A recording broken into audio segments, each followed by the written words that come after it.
In this week, we are looking at unmasking. Right? We've worn a mask to protect ourselves for so long. And I'm not talking about the one for COVID. I'm talking about the ones that cover us from our wounds or cover people from seeing us as we are. Right? You might be a really angry person, but the mask you wear is a joyful one. Or maybe in the pandemic, you have been met with so much grief. Maybe you had so much pain. Maybe you felt so much isolation that you've put a mask on, and now you seem fine. That everything is hunky-dory, but deep inside your soul, it hurts. It yearns for connection. It yearns for life to have been different than what you've just experienced.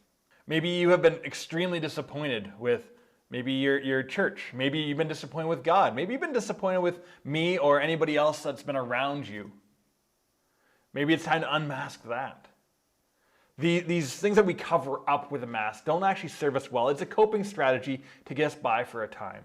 But as we are in this home stretch, as we are moving towards the fall of reopening as a community and ideally reopening as individuals to others, we can't carry this mask into every moment of our life. There's going to be a point where we have to take it off, and we have to allow truth to be shared to us, where we have to share the truth that we haven't had a great 17 months. It wasn't a vacation on a beach. Maybe we unmask that our past wasn't as good as we said it was, that the experience of our life wasn't lining up with what we once said it was. Maybe we weren't as Christian as we pretended to be.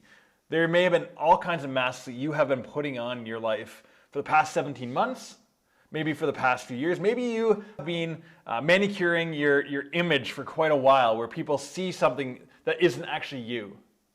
And you have to take off a mask in this home stretch race where you let people actually know that the real you is very, very different. But the real you is ready to be seen. I believe that unmasking and unpacking, which was last week's topic, are two of the things that we really need to do as a church as we come into the fall. So starting to practice now will make it so much easier for you, make it easier for us as a community to have these muscles in our lives where we aren't just living a masked life all the time, but we are living an authentic, maybe even vulnerable life where we can say that this is how I feel. I am disappointed. I'm angry. I'm frustrated. I'm worried. I'm lonely. I don't have it all together. As we start to embrace the unmasked life, as we start to unpack the wounds that are in our lives, we will be finding that a vibrancy in our faith and in our community will start to grow. This is why I want to share it with you to unmask, is that you are trying to get by, you're trying to get your best life together now, but it's actually being hindered by all the things that you're putting in the way. As you pretend to be somebody that you're not, as you pretend to be in a situation that you're not, as you pretend to feel a way that you don't, that gets in the way of a vibrant, authentic life. It gets in the way of you experiencing Jesus. It gets in the way of you experiencing community. And it's only as we take off a mask and allow people to see us as we are that we are going to be seeing our faith, our community, and ultimately life lived deeply. And that's why in the fall, in September, as we come back together, we're going to have a time where we share how we actually are. And we have the board area leaders and myself, we'll be praying as a community over people to experience freedom from the life that they have designed and the life that they pretended to have, and for us to all step in to an unmasked life of openness and vulnerability. So this week, I encourage you to start unmasking. Maybe it's deleting things from your Instagram account, things that make you look one way over another.